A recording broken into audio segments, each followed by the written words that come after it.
안녕하세요. 쌍크랩입니다. 이 세상에 맛없는 게는 없습니다. 오늘은 레드 킹크랩 업계의 큰 변화에 대해 이야기해보려 합니다. 킹크랩은 크게 레드, 블루, 브라운 세 종류로 나뉩니다. 그 중에서도 특히 레드 킹크랩의 조업 구조는 러시아에서 2025년부터 크게 바뀌었는데요. 이로 인해 우리의 식탁에 어떤 변화가 찾아올지 함께 알아보겠습니다. 먼저 블루 킹크랩과 브라운 킹크랩은 이전부터 연중 조업이 가능했습니다. 하지만 레드 킹크랩의 경우는 달랐죠. 러시아 어장에서는 자원 보호를 위해 2024년까지 레드 킹크랩의 조업을 9월부터 12월 말 사이로 제한했습니다. 이는 킹크랩의 번식기와 성장기를 보호하기 위한 조치였습니다. 그러나 2025년부터 상황이 크게 바뀌게 됩니다. 레드 킹크랩도 연중 조업이 가능해진 것입니다. 이는 업계와 소비자들에게 큰 의미를 갖습니다. 왜 그럴까요? 첫째, 품질 면에서 큰 변화가 있을 것으로 예상됩니다. 이제 우리는 레드 킹크랩이 살이 좋고 맛과 향이 뛰어난 시기에 맞춰 조업할 수 있게 되었습니다. 이는 곧 소비자들이 최상의 상태의 레드 킹크랩을 즐길 수 있게 된다는 뜻입니다. 둘째, 시장 공급의 안정화를 기대할 수 있습니다. 기존에는 9월부터 12월 말 제한된 기간 동안만 조업이 가능했기 때문에 9월가 탈피한 사람은 레드 킹크랩이 대량 공급되어 가격 폭락으로 이어졌습니다. 하지만 이제 연중 조업이 가능해지면서 시장에 안정적으로 레드 킹크랩을 공급할 수 있게 되었고 안정적으로 가격도 유지할 수 있게 되었습니다.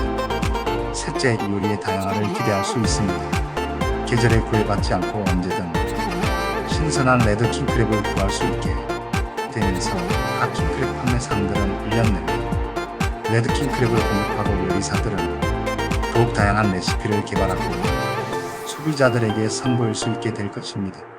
넷째, 경제적인 측면에서도 긍정적인 영향이 있을 것으로 보입니다. 어부들은 더 긴 기간 동안 조업을 할 수 있게 되어 안정적인 수입을 얻을 수 있게 되었고 관련 산업의 일자리 창출에도 도움이 될 것으로 예상됩니다. 다만 이러한 변화가 레드 킹크랩 자원에 미칠 영향에 대해서는 주의 깊게 모니터링해야 합니다. 연중 조업이 허용되었다고 해서 무분별한 남획이 이루어진다면 장기적으로는 자원 고갈의 위험이 있기 때문입니다. 따라서 이전보다 더 불법업을 단속하고 지속 가능한 업을 위한 관리 정책이 함께 시행되어야 할 것입니다. 결론적으로 레드 킹크랩의 연중 조업 허용은 소비자, 어부, 그리고 관련 산업 전반에 큰 변화를 가져올 것으로 보입니다. 이제 우리는 언제든 최상의 레드 킹크랩을 맛볼 수 있게 되었습니다. 하지만 동시에 자원의 지속 가능성에 대해서는 끊임없이 고민하고 노력해야 할 것입니다. 레드 킹크랩의 새로운 시대에 우리 모두가 책임감 있게 즐기고 관리해 나가야 할 때입니다.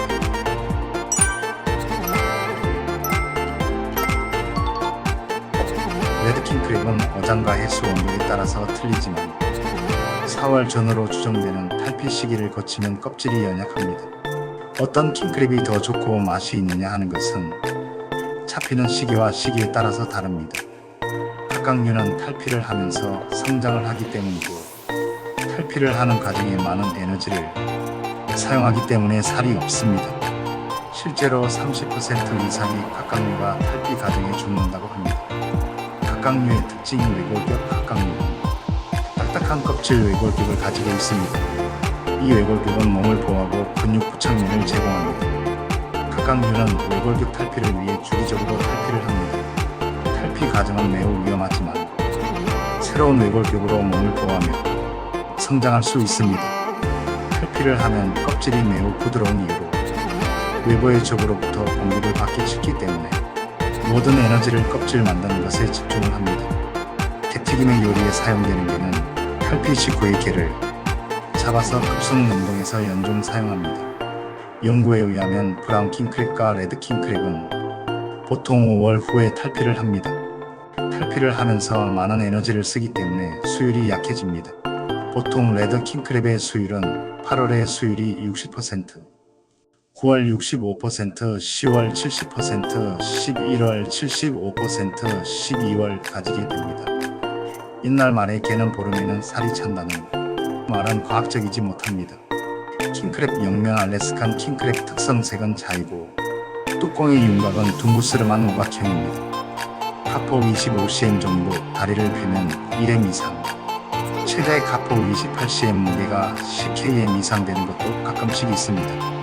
일본해에서 홋카이도 연안 오츠크에, 베링의 알래스카에서 캐나다 연안에 걸쳐 수온 10도 이하 해역에 분포합니다. 서식 심도는 연령이나 성 계절 등에 따라 다르지만 그 폭은 커서 30m, 360m 서식합니다.